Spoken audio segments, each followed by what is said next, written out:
सितंबर 2025 को दिए गए एक निर्णय के अनुसार कक्षा 1 से 8 तक अध्यापनरत सभी शिक्षकों के लिए उनकी नियुक्ति की तिथि चाहे जो भी हो, अध्यापक पात्रता परीक्षा टीटी को अनिवार्य कर दिया गया है। इस निर्णय के परिणाम स्वरूप उत्तर प्रदेश के लगभग 2 लाख शिक्षक तथा देश भर के लगभग 25 लाख शिक्षक असमंजस, तनाव और असुरक्षा की स्थिति में आ गए हैं। ये वो शिक्षक हैं जिन्हें शिक्षा का अधिकार अधिनियम 2009 एवं एनसीईटी की अधिसूचना 2010 के प्रावधानों के अंतर्गत विधिक नियुक्त किया गया था तथा जिन्हें उस समय मुक्त एग्जेम्प्टेड श्रेणी में रखा गया था। गैरतलब है कि अध्यापक पात्रता परीक्षा टीटी की बाध्यता विभिन्न राज्यों में अलग अलग तिथियों से लागू हुई। उत्तर प्रदेश में यह बाध्यता 27 जुलाई 2011 से प्रभावी की गई थी। इसके बावजूद जनपद न्यायालय के हालिया निर्णय द्वारा इन तिथियों से पूर्व नियुक्त शिक्षकों पर भी टीटी उत्तीर्ण करने की शर्त लागू कर दी गई। इस निर्णय के अंतर्गत ये प्रावधान किया गया है कि 27 जुलाई 2011 से पूर्व नियुक्त शिक्षकों को सेवा में बने रहने अथवा पदोन्नति हेतु न्यूनतम शैक्षिक योग्यता के साथ 2 वर्षों के भीतर टीईटी उत्तीर्ण करना अनिवार्य होगा तथा उन्हें अनिवार्य सेवानिवृत्ति दे दी जाएगी। माननीय सभापति महोदय, व्यवस्था न केवल अन्यायपूर्ण है बल्कि इसमें शिक्षकों के मनोबल पर प्रतिकूल प्रभाव, विद्यालय शिक्षक की निरंतरता में बाधा तथा शिक्षा व्यवस्था में व्यापक अस्थिरता उत्पन्न हो रही है। वर्षों से सेवाएं दे रहे अनुभवी शिक्षकों को अचानक सेवा मुक्त करने की आशंका शिक्षा के अधिकार की मूल भावना के विपरीत है। अतः मैं इस सदन के माध्यम से केंद्र सरकार से आग्रह करता हूं कि वह समुचित हस्तक्षेप करते हुए भारत सरकार के अधीन 25 अगस्त 2010 से पूर्व तथा उत्तर प्रदेश सरकार के अधीन 27 जुलाई 2011 से पूर्व नियुक्त शिक्षकों को सेवारत रहने एवं पदोन्नति हेतु टीटी उत्तीर्ण करने की अनिवार्यता से मुक्त करने हेतु आवश्यक वैधानिक, नीतिगत अथवा अनुचित कदम उठाए जिससे लाखों शिक्षकों और देश की विद्यालयी शिक्षा व्यवस्था को संकट से बचाया जा सके। ये हस्तक्षेप शिक्षा के हित में होगा और ये मामला नौकरी से जुड़ा एक संवेदनशील मुद्दा है, अतः मानवीय आधार पर इसका निपटारा किया जाना चाहिए। मैं आपसे आग्रह करना चाह रहा हूं, एक ओर शिक्षकों के कमी के कारण छात्र की संख्या कम हो रही है। तमाम विद्यालय उत्तर प्रदेश में प्राथमिक बंद किए जा रहे हैं और राज्यों में भी यही स्थिति हो गई है। अतः शिक्षा के व्यापक हित में ये आवश्यक है कि जो ये मांग मैंने रखी टीटी से कोई पत्र, हम लोग पत्र निकलवाने और रोकने के लिए हैं। एक बात और सुनिए शिक्षक साथियों, आपको आश्चर्य होगा इस देश में आप चौधरी जी, हाँ, भूषण चौधरी जी के माध्यम से मैंने कहना चाहता हूं कि हमारे तमाम प्रदेशों में शिक्षकों की इतनी समस्याएं, इतनी पीड़ा है कि आप बार हाँ, इसलिए उनको समझना चाहिए कि हम उनके पीड़ा को स्टेट वाइज सॉल्व करना इस समय दिक्कत है।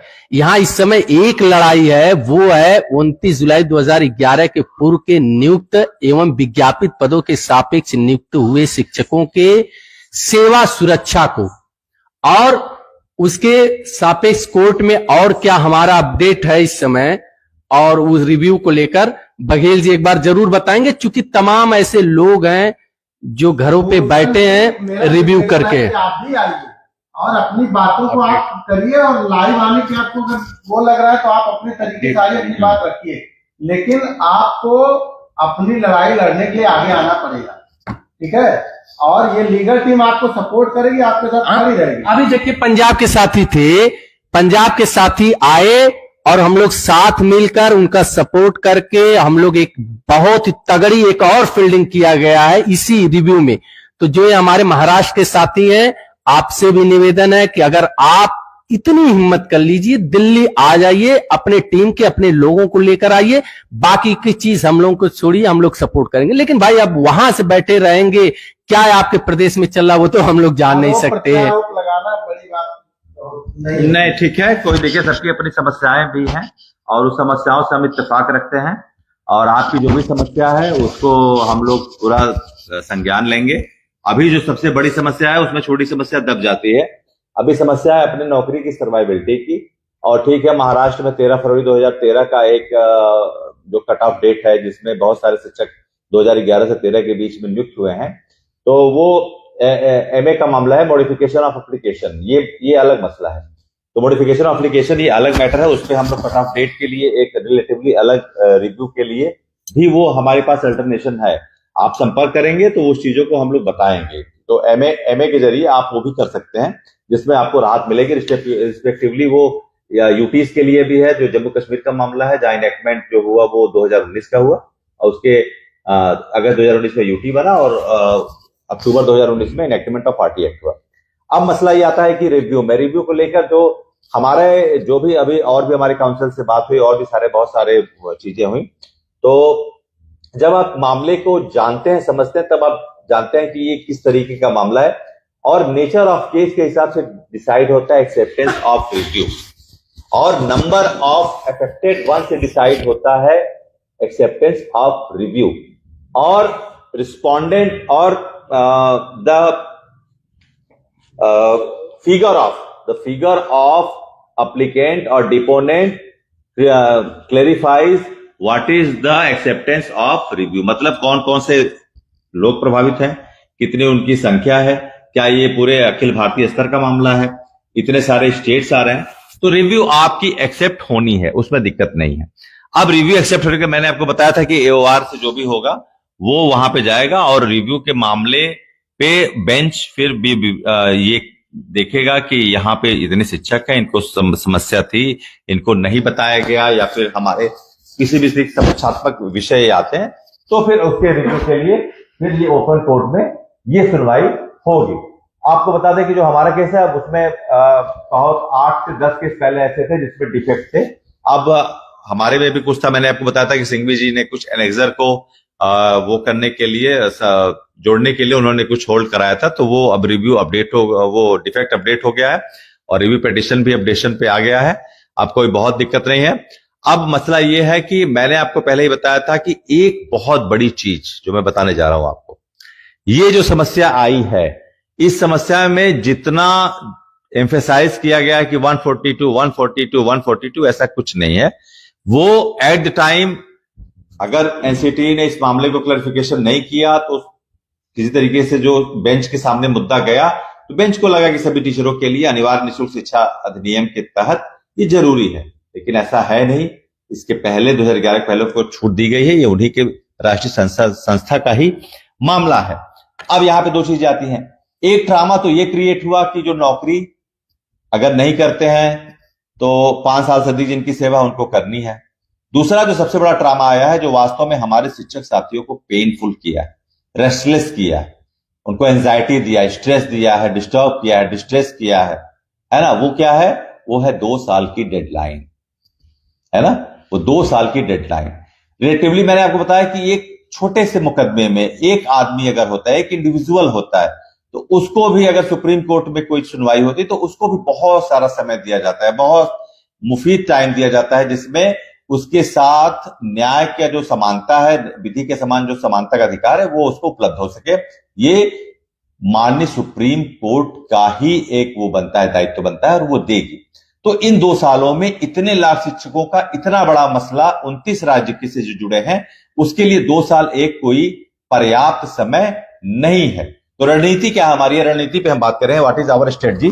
स्ट्रेटजी हमारी ये है कि एक तो ये विषय ऐसा है जिसमें संवैधानिक विश्लेषण की आवश्यकता है, जिसमें रिलेटिवली जो भी 2010-11 की interpretation at the time meanwhile admissible नहीं हो पाए, जिस तरीके से ये डेविएटेड फॉर्म ऑफ ज्यूरिसडिक्शन के बाहर जाके एक जजमेंट कल्टीवेट हुआ जिसमें जस्टिस सपोज किया गया था लेकिन जजमेंट आया, उसमें एक अस्थायी निदान है कि इसमें इन टीचरों को उनके अकॉर्डिंगली एग्जम्पशन दिया जाए। दूसरा जो मैं डेडलाइन की बात कर रहा हूं उसके बारे में हमारी वकील साहब से बात हुई, तो उन्होंने ये कहा कि जब चैम्बर में इस विषय पे एओआर अपने एप्लीकेशन करेंगे तो एप्लीकेशन के विषय पे जज साहब जब ये देखेंगे कि मामला वास्तव में इतनी बड़ी संख्या का, जब वो दे रहे थे तो नहीं पता होगा कि ये चीजें क्या हुई, किस तरीके से इसमें चीजें कुछ आई और हम भाई एक आदेश कल्टीवेशन पे आ गया।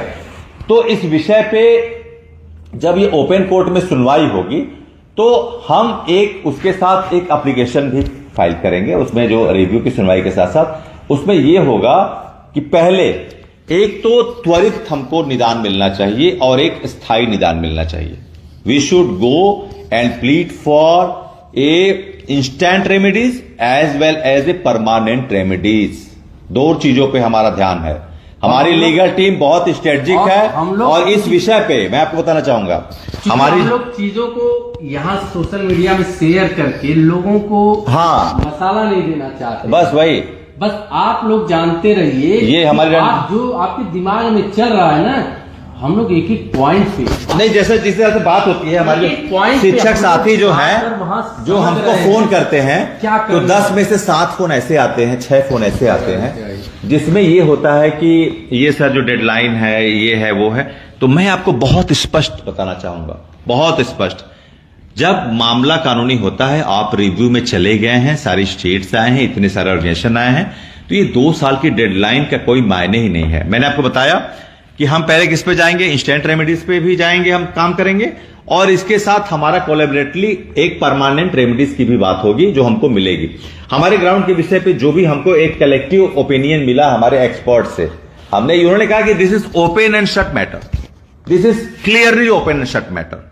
इसमें कुछ ना कुछ इस तरीके की जनरलाइजेशन हो गया है जो आपके साथ नहीं होना चाहिए। It's totally open and shut, मतलब खुलेगा, आपके पक्ष को रखा जाएगा और मामला निदान में चला जाएगा। लेकिन हम अपने शिक्षक साथियों का जो देख रहे हैं कि जो जिस तरह से उनको अभी वास्तव में परेशानियां हो रही हैं, उसके लिए हमारा यह व्यवस्था है कि हम एक ऐसे काउंसिल को करें, एक ऐसे काउंसिल को इंट्रोड्यूस करें जो आपके लिए इस मसले पर एक त्वरित निर्णय भी लाए और फिर उसका स्थायी, मतलब ये 2 साल की जो डेडलाइन है, इस डेडलाइन को लेकर भी हमारे पास कुछ वैधानिक या विधिक इस तरीके की तैयारियां हों, जिस मसले पे हम वो डेडलाइन को एक एप्लीकेशन के माध्यम से या किसी एक फेस वैल्यू के माध्यम से उस डेडलाइन को क्या करें, रूल आउट करें कि नहीं, इसमें समय मिलना चाहिए, स्टेटस क्यों में जाए। और जब तक कि इन सभी राज्यों के संबंधित शिक्षकों के पक्ष में बिल्कुल निदानात्मक और स्पष्ट शासनादेश के संगत कोई भी आदेश संबंधित कोर्ट में सबमिटेड और जुडिशियल प्रोसीजर में नहीं आ जाता है, तब तक हमको हमारे 1 सितंबर के पहले की यथास्थिति बहाल करने का पूरा मौका मिलना चाहिए। ये बिल्कुल स्पष्ट है। और स्थायी क्या है? स्थायी समाधान इसका यह है कि इसी दौरान जब वो डेडलाइन खत्म हो जाती है तो हमारा जो एक एम्पल टाइम है, उस एम्पल टाइम में हम अपने एग्जाम्पशन को लेके जितनी भी वैधानिक व्यवस्थाएं हमारे लिए इन्हीं के शासनादेश में कहेंगे, उसकी पूर्ण व्याख्या करके हम अपने अभ्यर्थन को, अपने पात्रता को विधिक रूप से न्यायपालिका के समझ स्पष्ट करके वो करेंगे। ये सारे विषय। धन्यवाद। ये आप समझ लीजिए कि आप भले ही परेशान हो, आप भले परेशान होते हो, लेकिन आपकी टीम जो है वो परेशान नहीं होती, बिल्कुल कतई नहीं, वो 1% नहीं, एक वो हमेशा लगी रहती है।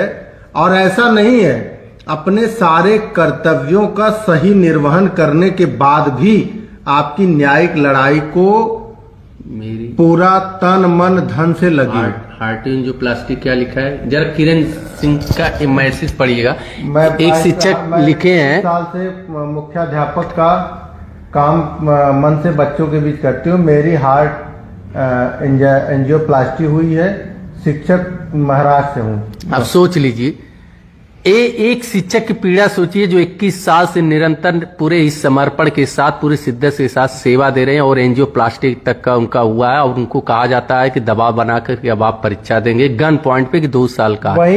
ऐसे लोगों के लिए ही हम लोग लड़ रहे हैं। सबको पता है कि आप में से बहुत लोग इस परीक्षा को पास कर सकते हैं, लेकिन हम फिर कभी भी जीवन में अपने आप को माफ नहीं कर पाएंगे कि जब हमारे शिक्षक समाज पे, हमारे शिक्षक समुदाय पे आपदा आई थी, विपत्ति आई थी, तो हम पतली गली से निकल लिए थे अपने स्वार्थ के लिए। कतई नहीं।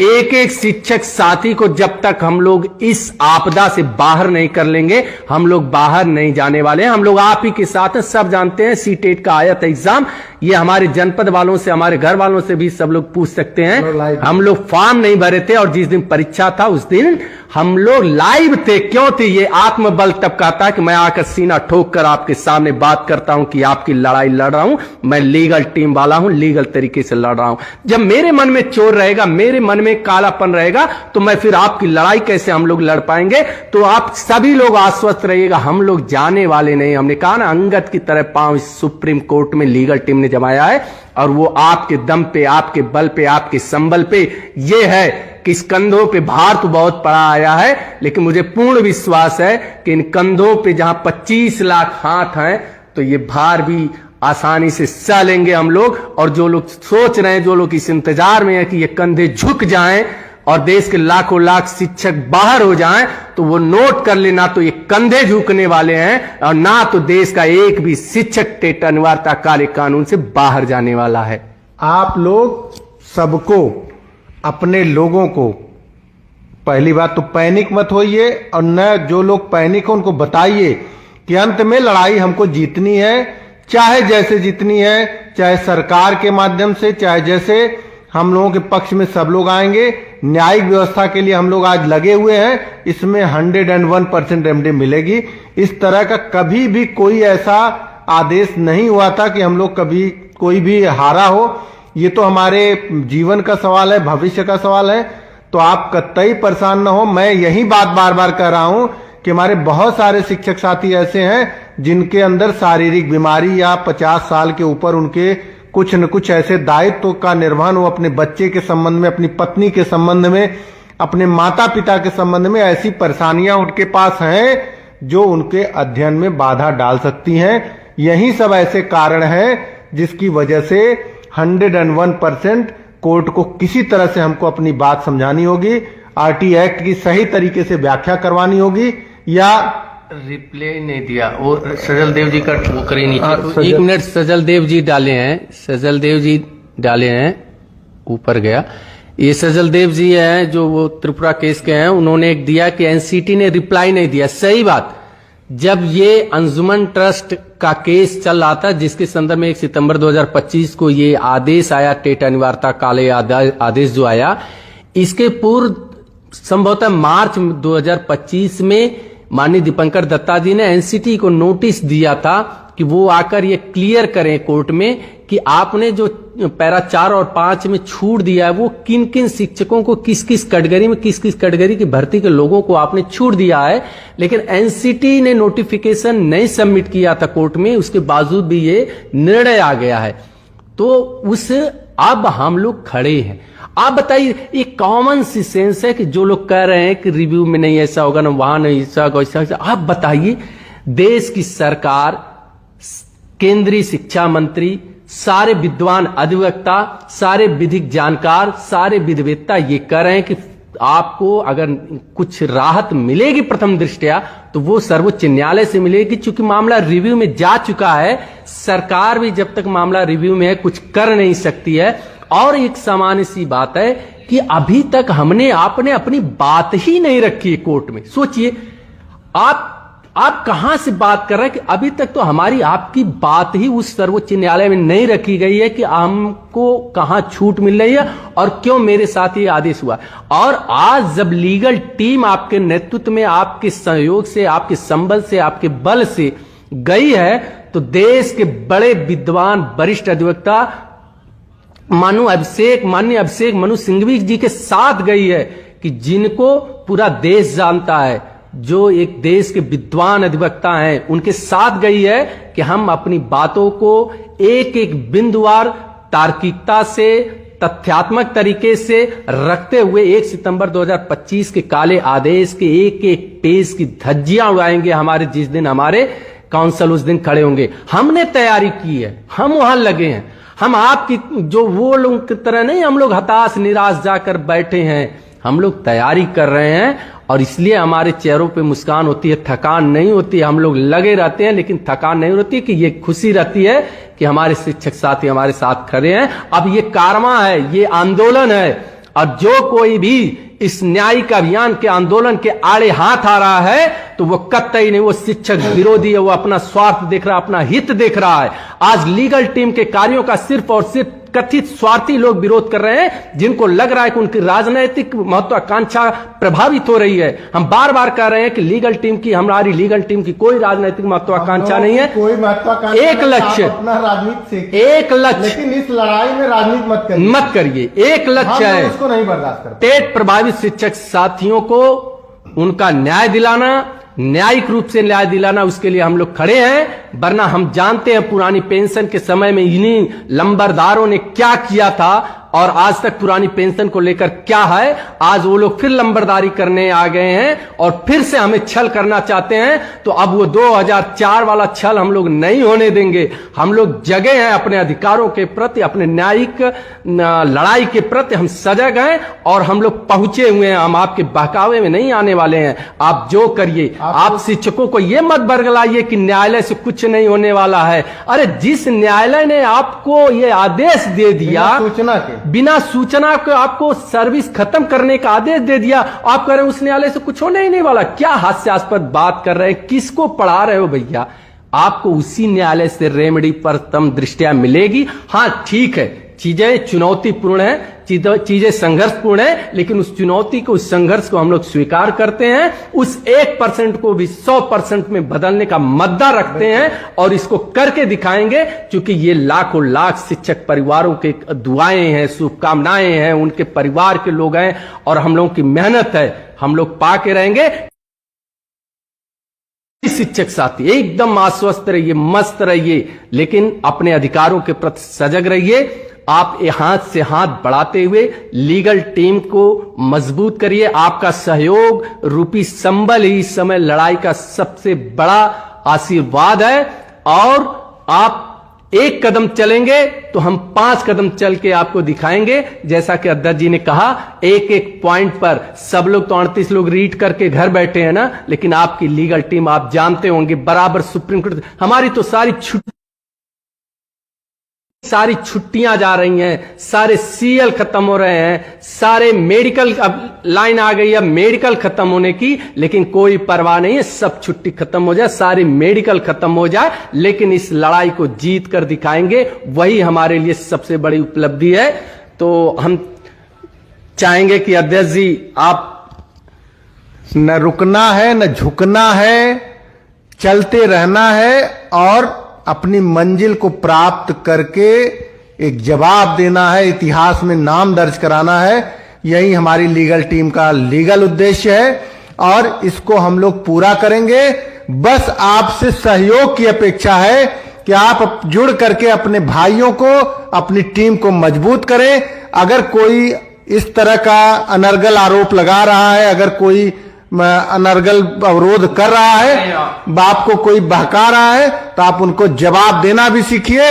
आप जा करके उनको जवाब दीजिए और यही हमारे विजय का रास्ता बनाएगी। हम लोग खड़े हैं, खड़े हैं, खड़े हैं, खड़े रहेंगे, लड़ेंगे और जीतेंगे। हमारी लीगल टीम। हाँ साथियों की, चूंकि जो लोग अफवाह उड़ा रहे हैं, आपको पैनिक करने का कार्य कर रहे हैं, गलत और बातों को गलत तरीके से पेश कर रहे हैं, आप लोगों से निवेदन है, ऐसे जायज सोशल मीडिया का कोई प्लेटफॉर्म है, आप दूरी बना के रखें। आप कतई भी पैनिक ना हो, कतई भी हताश निराश ना हो। आपको न्याय मिलेगा, उस न्याय के मंदिर से ही मिलेगा। मुझे माननीय सर्वोच्च न्यायालय पे विश्वास है, माननीय दीपंकर दत्ता जी पे विश्वास है, हमारे अपने सरकार पर विश्वास है। सब लोग हमारे शिक्षकों के साथ रहेंगे। वो देखना है कि हम कितनी मजबूती से लड़ेंगे। जब हम आप मजबूती के साथ लड़ेंगे तो सब लोग आपके साथ खड़े होंगे। इसी बातों के साथ आज का लाइव हम समाप्त करना चाहेंगे। बघेल जी ठीक है, चलिए, बहुत बहुत धन्यवाद। आप सभी लोग जुड़े, आप लोग जो भी हमारे साथी हैं, एक एक साथी, सकारात्मक परिणाम, सकारात्मक रिजल्ट, कोई नई अपडेट, आपको मजबूत करने का कोई रास्ता हम लोगों को नजर नहीं आएगा, तब तक हम लोग रुकने वाले नहीं हैं। अपनी इस जीत को हम लोग देख रहे हैं, आप लोग भी इसमें शिरकत करिए, जुड़िए। और इस लड़ाई, सोने वाले को कोई नहीं पूछता है, जो जागता रहता है उसी को लोग पूछते हैं, उसी को लोग कहते हैं। जो मेहनत करता है, जो संघर्ष करता है उसी का नाम लोग जानते हैं और आजीवन जानते हैं, इतिहास में उन्हीं का नाम दर्ज होता है। आप लोग भी अपना नाम दर्ज करवाइए। और एक साथ और साथियों की लीगल टीम के साथ जो साथी जुड़ रहे हैं उनको ऑन पेपर हम लोग उस क्या कहते हैं रिकॉर्ड में, क्या उसमें इम्प्लीमेंट एप्लीकेशन, क्या हाँ उनको ऑन रिकॉर्ड हम लोग जोड़ने का कार्य है। हम लोग वो वाले नहीं बंद कमरे वाले हैं। हमारा एक एक शिक्षक साथी जो जुड़ रहा है सबको माननीय सर्वोच्च न्यायालय के पटल पे सभी उसी रिव्यू में रहेंगे, सबको वहां ले जाने का काम करेंगे, जिससे कि जब ये इतिहास बने, जब ये निर्णय आए तो आप सदा सदा के रहे। एक